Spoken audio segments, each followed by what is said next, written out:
后来今年的顶半年有真侪物件拢起价，其中这个鸡肉因为禽流感欠货，结果一寡鸡肉钱甲鸡排拢起价，一块鸡排就要75块，甚至有的所在卖到100块。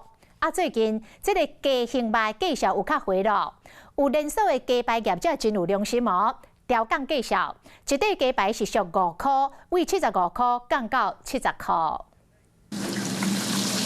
一块一块高度对鸡排，伫咧球场内底真甲酥酥脆脆，民众上爱食这味。这1、2年物价直直起，嘛，互人强要买袂落去，不离可。有全台湾连锁鸡排业者昨伫咧网络打广告，鸡排位原本的75块降到70，另外北部毛酱料专卖店鸡排计数降到80，咸酥鸡计数降到60块。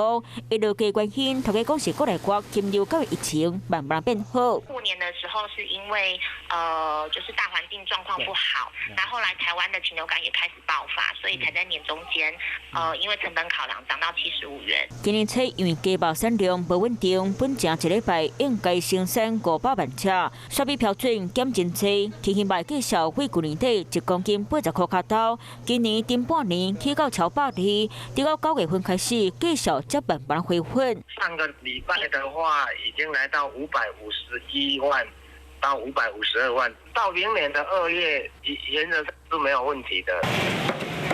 市场卖鸡排头家讲，最近鸡排计数有除了稳定，不过也无明显落去。伫礼拜6礼拜买鸡排的人会较济。哎呀，是有啦，有啦。算有小可有讲无讲，搁一直去哩啊。鸡肉产量稳定，估计要到10月份过，计数会阁继续落，嘛互卖鸡排店家会当有降价空间。Hello， 我是林仙怡。想要抢先掌握最及时的新闻资讯吗？赶快订阅、按赞、开启小铃铛，锁定华视新闻 YouTube 频道。